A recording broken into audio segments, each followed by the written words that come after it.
하나님 말씀 창세기 17장 7절에서 10절 말씀입니다. 창세기 17장 7절에서 10절 말씀.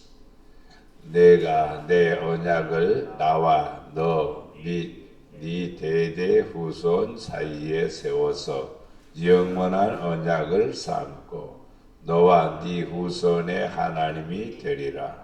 내가 너와 네 후손에게 네가 거류하는 이 땅 곧 가나안 온 땅을 주어 영원한 기업이 되게 하고 나는 그들의 하나님이 되리라.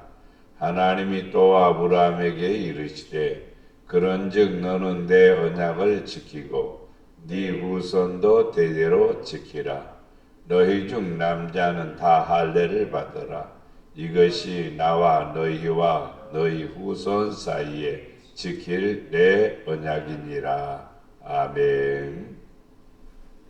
자, 오늘 말씀을 통해서 할례의 복음에 대해서 생각을 해봅니다. 하나님은 아브라함과 언약을 주기 위해서 어떤 증표로 할례를 할 것을 명하십니다. 할례를 통해서 하나님과 할례 받은 사람은 하나님과 관계가 이루어지죠. 그 관계는 무슨 관계냐면 언약의 관계죠. 할례를 안 받으면 언약하고 나하고 아무 상관이 없습니다. 근데 할례를 받음으로써 하나님과 나와의 언약의 관계는 체결이 되는 것입니다. 우리가 계약서 쓸 때에 도장을 인주에 찍어서 그냥 내 도장을 찍을 때 어떻게 보면 빨간 어떤 표시가 되는 거죠. 하나님과 나와의 관계 속에 나는 하나님의 자녀고 나는 말씀대로 살고 하나님의 뜻대로 살겠다라고 하나님 앞에 내가 표현하는 것입니다. 그게 뭐냐? 할례였습니다. 할례를 받으면 하나님은 내 안에 나의 하나님으로 계시고 또 나는 하나님의 백성이 되고 자녀가 되고 또 언약이 나를 통해서 이루어진다는 사실입니다. 그러면 구약 시대에는 남자에게만 해당됐지만은 신약 시대로 와서는 모든 그리스도인들은 이 할례를 받아야 되죠. 오늘날에는 세례로 이렇게 상징하기도 합니다만은 더 구체적으로는 언약의 관계입니다. 사실은 말씀을 지키느냐 안 지키느냐죠. 말씀을 지킬 때 나는 세상에 속한 것을 버려야 되지요. 잘라버려야 되지. 내 안에 욕심이 있는 한 말씀을 지킬 수 있느냐라고 묻는다면 지킬 수 없습니다. 욕심이 말씀을 거역하기 때문이죠. 또 말씀대로 살려고 하면 욕심을 버려야 된다는 것이 성경에 분명히 나타나 있습니다. 그렇기 때문에 하나님의 말씀을 나는 지킨다. 이 말은 나는 할례를 받은 자다. 할례 받은 자는 하나님이 나는 너의 하나님이다. 이렇게 말씀하시고 이 관계를 이루어지고 있음을 볼 수가 있습니다. 구체적으로 이 말씀 할례에 대한 말씀을 묵상해 보면은 할례는 하나님과의 언약의 관계를 맺는 것이죠. 하나님하고 나는 존재로만 있는 게 아니라 하나님이 존재하고 내가 존재한데 이 관계가 어떤 관계냐 이 말이죠. 이 관계는 언약으로 관계가 이루어지는 것입니다. 창세기 17장 13절에 보면 너희 집에 난 자든지 너희 돈으로 산 자든지 할례를 받아야 하리니 이에 내 언약이 너희 뭐에 있냐 살에 있어. 살은 우리 몸이죠. 살에 있어 영원한 언약이 되려니와 할례를 받지 아니한 남자 곧 그 포피를 베지 아니한 자는 백성 중에서 끊어지리니 그가 내 언약을 배반하였습니다. 그렇습니다. 언약을 지키는 첫 번째 이 단추라고 할까요? 첫 번째 시작이 뭐냐면은 할례를 받는 것입니다. 할례를 받으면은 받는다는 뜻은 출발은 나의 더럽고 추악한 모든 죄악을 끊어버린다는 거예요. 육신의 소욕을 잘라버린다는 거예요. 세속에 속한 것을 버린다는 것입니다. 그래야만이 하나님의 말씀을 내가 이룰 수가 있죠. 만약에 세속에 속한 것, 세상에 속한 것 그대로 가지고 있어가지고 하나님의 뜻을 이룰 수 있느냐? 이룰 수가 없어요. 왜냐하면 성경은 세상하고 반대가 되기 때문에 육신의 소욕하고 영적인 소욕하고는 반대가 됩니다. 그래서 육신의 생각은 하나님의 생각하고는 뭐가 된다고 원수가 된다고 말했습니다. 그렇기 때문에 할례를 성도들은 꼭 해야 됩니다. 할례의 행위는 잘라버리는 겁니다. 그러면 하나님과 나와 하나가 되는 겁니다. 할례를 받아야만이 유월절을 지키고 음식을 먹을 수가 있습니다. 출애굽기 12장 48절에 보면 너희와 함께 거류하는 타국인이 여호와의 유월절을 지키고자 여호와의 유월절을 지키고자 하거든 너희 모든 남자는 할례를 받은 후에야 가까이하여 지킬지니 곧 그는 본토인과 같이 될 것이나 할례 받지 못한 자는 먹지 못할 것입니다. 구약 시대의 유월절은 신약 시대에 와서 예수님께서 보여주신 성만찬입니다. 유월절을 지키는 양을 잡고 양의 피를 문설주에 뿌리고 그걸 통해서 자기들이 어떤 환난을 면하고 온욕을 면하고 또 어떤 심판을 면하는 하나의 행사처럼 해왔습니다. 그런데 이제 신약에 와서 예수 그리스도께서 우리를 위해서 유월절날 바로 유월절 전날 당신이 정찬을 베풀죠. 이것은 내 몸이다. 이것은 내 피다. 이것을 먹는 사람은 죽어도 다시 산다 그랬죠. 그렇기 때문에 할례를 받아야만이 유월절을 제대로 지킬 수가 있고 음식을 먹을 수가 있습니다. 그렇다면 우리가 교회에서 행하는 성찬 예식에는 바로 음식을 먹지요. 포도주와 잔을 먹지요. 그런데 어떻게 해야 먹어야 되냐? 할례를 받아야 먹을 수가 있습니다. 할례 받지 않고 먹게 되면은 죄를 이중으로 씻게 되는 겁니다. 할례를 받는다는 말은 회개하고 성찬에 참여해야 돼요. 죄를 다 고백하고 성찬에 참여해야 돼요. 성찬에 참여한 성도는 죄 가운데 살면 안 됩니다. 세속화되어도 안 됩니다. 하나님의 뜻대로 살아야 되지. 예수님을 만약에 성찬에 참여하고 죄 가운데 살게 되면 예수님을 다시 십자가에 못 박는 그런 결과를 갖게 되는 겁니다. 할례를 받았는데 우리가 세속으로 또 빠져들어간다면 할례 받을 하등의 이유가 없죠. 그렇기 때문에 유월절을 지키기 위해서는 반드시 할례를 받아야 되고 할례를 받은 자만이 유월절의 음식을 먹을 수가 있습니다. 예수 그리스도의 성찬에 참여하는 성도들은 거룩해야 되고 또 하나님의 은혜에 거해야 됩니다. 우리가 성찬에 참여한 가룟 유다가 성찬에 참여했을까 안 했을까? 먹었습니다. 음식 먹었습니다. 포도주 먹었습니다. 그러나 변화되지 않았습니다. 그 안에 있는 욕심과 탐심이 떠나지 않았습니다. 사단의 세력에서 벗어나지 못했습니다. 그러면 예수님의 생명, 떡과 잔이 그에게 생명을 주었느냐? 아닙니다. 안 주었습니다.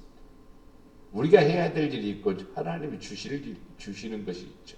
우리가 해야 될 일은 무엇이냐? 할례입니다. 그 할례는 뭐냐? 내게 소요되는 나의 육신의 소요가 되는 모든 소욕들을 다 잘라버립니다. 그리고 아버지의 뜻을 쫓아 살아가는 겁니다.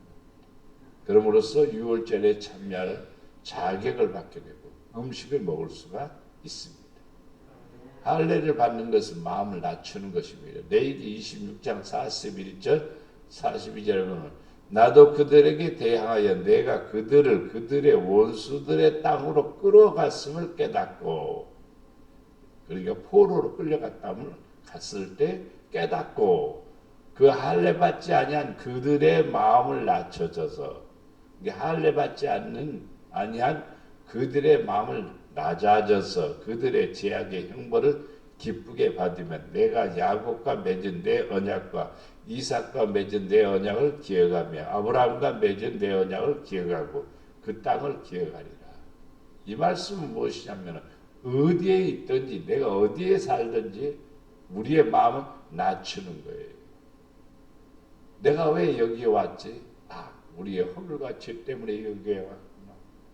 그러면서 무릎을 꿇고 자기 자신을 낮출 때, 자기의 죄를 깨달을 때에 하나님의 언약이 내게 성취됩니다. 즉 할례 받는 것은 뭐냐면 내 마음을 낮추는 겁니다. 할례 받았는데 마음을 높여갖고 교만하면은 그 할례는 의미가 없는 거지. 하나님의 언약하고는 아무 상관이 없어요. 하나님 앞에 가장 무섭고 가장 두려운 것이 무엇이냐면은 쫓겨나는 일입니다. 하나님이 쫓아내는 거예요. 나가라고. 그렇게 쫓아내는 사람이 누구냐면 교만한 사람입니다. 그러나 할례는 무엇입니까? 낮추는 겁니다. 할례는 하나님께 복종하는 것입니다. 할례는 하나님의 뜻을 쫓는 것입니다. 그렇기 때문에 하나님의 사랑을 받는 것이죠. 가나안 땅에 들어가기 전에 할례를 받았습니다. 여호수아 5장 4절 5절에 보면 여호수아가 할례를 시행한 까닭은 이것이니 애굽에서 나온 모든 백성 중 남자 곧 모든 군사는 애굽에서 나온 후 광야에서 길에서 다 죽었습니다. 그 나온 백성은 다 할례를 받았으나 다만 애굽에서 나온 후 광야 길에서 난 자는 할례를 받지 못하였습니다. 그래서 가나안 땅 들어가기 전에 다 할례를 받습니다. 이것을 복음으로 적용을 한다면 하나님의 나라에 들어가기 위해서 혹은 축복으로 들어가기 위해서 말씀의 언약으로 들어가기 위해서는요 반드시 받아야 될 것이 뭐냐면 할례입니다. 할례를 행해야만이 가나안 땅 들어가는 거예요. 가나안 땅, 그럼 할례를 받고 가나안 땅 들어갔습니다. 여리고성을 점령할 때에 아무것도 취하지 말라고 했는데 취한 사람이 있습니다. 아간이가 재물을 취하죠. 근데 외형적인 할례를 받았습니다만 내면의 할례를 받지 못한 겁니다. 내면의 할례가 뭡니까? 욕심 버려야 되지 않아요? 땅에 속한 그것을 버려야 되지 않아요? 근데 그걸 버리지 못했습니다. 결국 그는 죽게 되죠. 우리는 하나님이 주시는 영원한 축복의 나라에 들어가기 위해서는 할례를 분명히 받아야 됩니다. 그래야 언약을 성취하는 성도가 됩니다. 할례 받은 사람은 구별된 백성입니다. 할례는 구별이에요, 구별. 사무엘상 17장 26절에 보면은 구별입니다. 다윗이 골리앗하고 싸울 때 그 얘기를 합니다. 다윗이 곁에 서 있는 사람들에게 말하여 이르되 이 블레셋 사람을 죽여 이스라엘의 치욕을 제거하는 사람에게는 어떠한 대우를 하겠느냐? 이 할례 받지 않는 블레셋 사람이 누구이기에 살아계시는 하나님의 군대를 모욕하겠느냐? 그러니까 구원받은 백성은 할례 받은 백성이고 구원받지 못한 이방인들은 할례 받지 않은 사람이라는 것입니다. 구별입니다. 예수 믿는 사람은 세상과 구별이 되는 거죠. 세상은 어둠이고 예수 믿는 사람은 빛입니다. 예수 믿는 사람들은 하나님의 어린 양의 개념이죠. 양의 개념이죠. 그러나 예수 믿지 않는 사람은 염소의 개념이죠.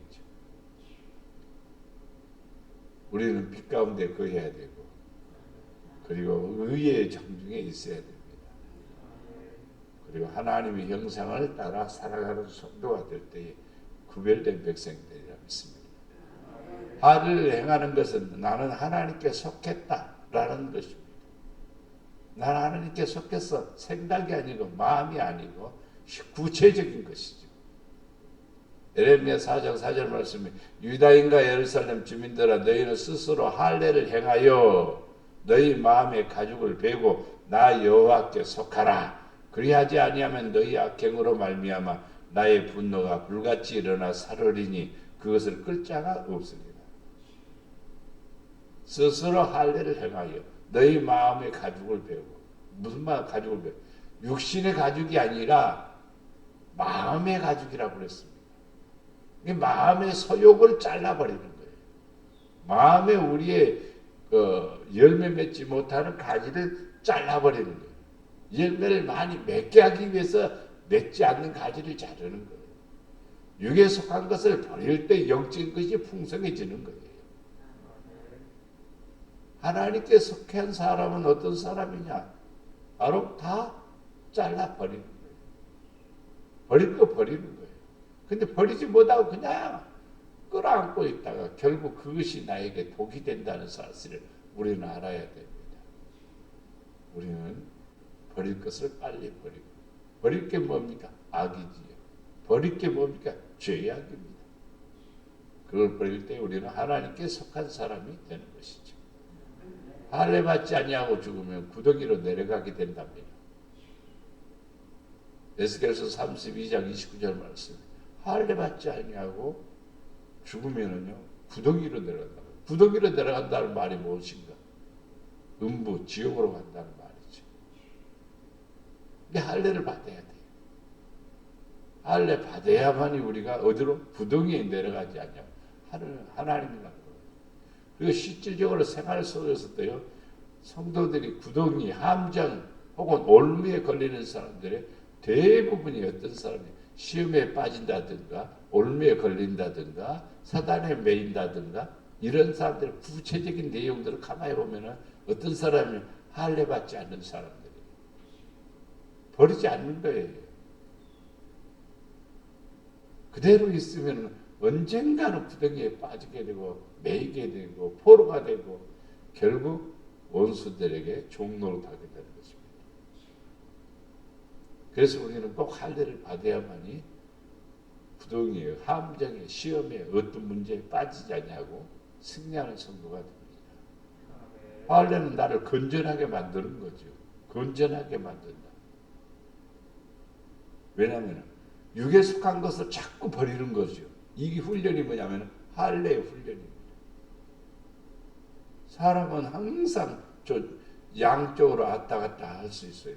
선과 악의 그 기로에 서 있습니다. 그러나 예수 믿는다는 것은 무엇입니까? 선을 추구하고 의를 추구하고 하나님 닮아가려고 하고 말씀대로 살려고 하는 것이 성도의 신앙이죠. 이랬다 저랬다 하는 것이 아니에요. 나의 온몸을 건전하게 하는 것이 바로 할례입니다. 그럴 때 하나님의 은혜를 받습니다. 사도행전 7장 51절에 보면 목이 곧고 마음과 귀에 할례를 받지 못한 사람들아 너희도 너희 조상과 같이 항상 성령을 거스르는도다. 성령을 거스리는 것. 목이 곧은 사람, 마음이 강팍한 사람, 귀에 할례를 받지 못한 사람, 이런 사람들은 옛 구약 시대의 조상들과 같이 성령을 거스리는 거예요. 성령 충만한 것 같지만 언약을 지키지 않으면 성령을 거역하는 거예요. 성령 따로 언약 따로 말씀 따로 성령 따로 그게 아니에요. 말씀이 성령이고 성령이 말씀이고 예수님이 말씀이고 말씀이 예수님이시고 예수님이 내 안에 어떻게 거합니까? 말씀으로 거하는 거죠. 말씀이 내 안에 있으면 예수님이 내 안에 있는 거고 말씀대로 살면 성령이 내 안에 있는 거고 그래서 할례 받은 성도들은 항상 성령을 쫓아 살아가는 거예요. 그래야 내가 건전해지고 온전해지고 하나님 앞에 아름답게 됩니다. 할례 받지 않는 사람들이 성령 받았어요? 안 받았어요? 사도행전 10장 45절 46절 베드로와 함께 온 할례 받은 신자들이 이방인들에게도 성령을 부어주심으로 말미암아 놀라니 이는 방언을 말하며 하나님을 높이 들음이라. 이방인들이 성령을 받았어요. 할례는 분명히 안 받았거든요. 근데 성령을 받았어요. 근데 할례 받은 사람처럼 나타나는 것이 있었습니다. 그게 뭐냐? 하나님을 높이는 거예요. 하나님을 높인다는 말은 내가 죄인이라는 뜻이에요. 하나님을 높인다는 것은 구원의 은혜에 대한 감격이에요. 하나님을 높인다는 것은 자기 중심이 아니라 하나님 중심이라는 거예요. 그러니까 안 믿는 사람들도 외형적인 할례는 안 받았어도 내면의 할례를 받은 거예요. 뭘 받았느냐? 성령을 통해서. 그래서 할례 받은 성도가 된 겁니다. 그래서 갈라디아서 5장 6절 말씀에 그리스도 예수 안에서는 할례나 무할례나 효력이 없으되 사랑으로서 역사하는 믿음뿐이니라. 믿음이 뭐냐? 하나님을 사랑하는 것이다. 믿음으로 행하는 것이 무엇이냐? 이웃을 사랑하는 것이다. 사랑으로 역사하는 믿음이 할례받은 사람이다. 그래서 할례받은 사람은 구원받은 성도가 됨을 믿습니다. 우리는 이 말씀을 중심으로 해서 이렇게 기도해야 됩니다. 주의 언약 안에 거하게 하여 하나님께 속한 자가 되게 하옵소서. 낮아지고 낮아져서 그리스도 안에 구별된 사람이 되게 하옵소서. 율례와 법도를 지킴으로써 구원받는 자로 살게 하옵소서. 사랑과 은혜가 풍성하신 아버지 하나님, 우리의 육신의 소욕이 항상 우리 안에 있습니다. 예수 이름으로 잘라버리고 예수 이름으로 버리게 되고 성령을 쫓아 살아가고 말씀 부여잡고 살아감으로 지혜로운 사람 되고 선한 사람 되고 의로운 사람 되고 성령이 충만한 사람이 되어 아버지께 영광이 되기를 원합니다. 축복하여 주시옵소서.